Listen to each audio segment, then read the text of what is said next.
7:43 on your hometown station, KHTS. Good morning. I'm Tori. I have a special guest in studio, Stephen Sturgeon from Confidential Data Deconstruction Company. Did I say that correctly? Because that is a mouthful. It's data destruction. Data, not data. Data destruction. Data. You say tomato, I say tomato. Tomato, yeah. Tomato, okay. Needless to say, we have an overwhelming, I know I do at home, I know I have an overwhelming amount of stuff that needs to be taken care of. And you're going to explain what we need to get rid of, how we're going to get rid of it, what we need in 2018. Where do you want to get started? Well, we can talk a little bit about retention because people do tend to capture information and store it in their garages or their back room or maybe in home office, or businesses the same way. That may be backing up in a supply room or it may be in a public storage facility someplace. For the most part, you need to keep data and records for about 7 years. 7 years. Sometimes 10 years, and there are some documents that are in perpetuity that you need to keep. Okay, 7 or 10 years. Give me an example of 7 or 10 years. What do we have to keep? Tax returns. Tax returns, Okay. 7, okay. Bank statements, and the 10-year line would be safe, would be something along the line of any legal records that you have, for transfers of property and the like. What about mortgage papers? Because I bought a house 25 years ago. I still am holding on to those mortgage papers. Do I need those? That's the in perpetuity part of it, so that you can show what your basis was when you bought it and what the conditions or terms were, so that if you ever do sell it.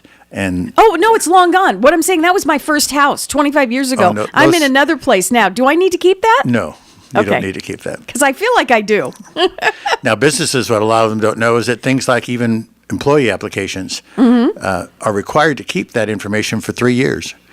They're supposed to hold on to it for 3 years in case there's any questions or conditions upon which that applicant may come back to question what was done relative to the hiring or non-hiring of that individual. Now, Steve, you seem to know all the data, the date marks on all of these things. 3 years, 5 years, 10 years. If I call you and I say, this is what I got here, Steve, what do I need to keep? Can you walk me through that? Tell me what I need to keep and what you can get rid of for me? On some of the legal documents, no, because we're not attorneys and we're not CPAs. You ought to talk to either one of those if you have those kinds of questions. In generic form, yes, we have a sample policy of retention that we can send you. Oh, good. Or email to individuals when they ask for it. There's actually a law that passed about 1.5 years ago that went into effect called the red flag rule.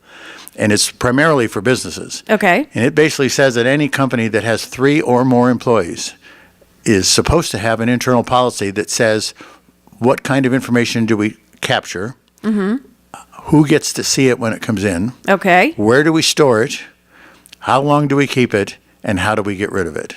And confidential data destruction is how we get rid of it. And how you get rid of it. How do you get rid of it? We have a fleet of mobile shredding trucks that basically have very large shredders actually inside the truck, and the trucks hold between 4 and 5.5 tons of shredded material, about half the size of your thumb is what it comes out on the other end. And it's like a huge trash compactor.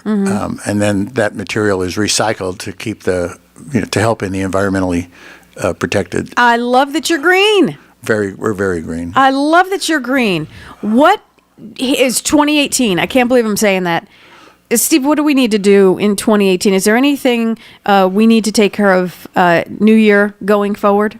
Well, this is the time of year when people tend to clean things out and take care of things.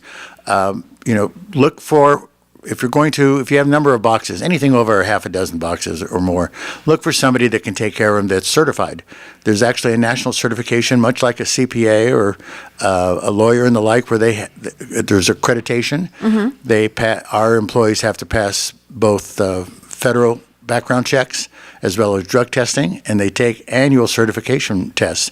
Not all shredding companies do that. This is a serious business because this is confidential information. You don't want anyone just handling this. If this material gets out, mostly for businesses, what you'd be concerned with, because it can certainly affect you personally. Sure. But you have no resort for fines to yourself. But basically, if businesses allow information to get released, it's called a breach. And you've heard enough of those relative to Equifax and CVS Sure. pharmacies and Target and the like in the millions of numbers. But if it gets out and it's your company and you're a small company, the fines can start at $10,000 to $25,000 per Ouch. incident. That physically just hurt my stomach, Steve. Before we leave here, a couple of things. If I need to get in touch with you, what's the best way? I'm in the car listening to you right now, and I'm saying, oh, I've got boxes, and my business has boxes, and we need to deal with this. How do we get in touch with you the best way? Okay, we service from Clarita all the way to Riverside in the Inland Empire. And down into Irvine and San Diego. So the best way to get a hold of us is through our local number here, 661-257-9970. You also have a website, though. ShredderOnSite.com, right? ShredderOnSite.com. And site is SITE. Correct. It's the short way. ShredderOnSite.com. Steve Sturgeon, thank you so much for, enlightening us. We have to get ready for 2018. Let's clear out what we don't need, but we do it safely. Absolutely. And green, too. And very green. I love it. You have a great day. Thanks for stopping by.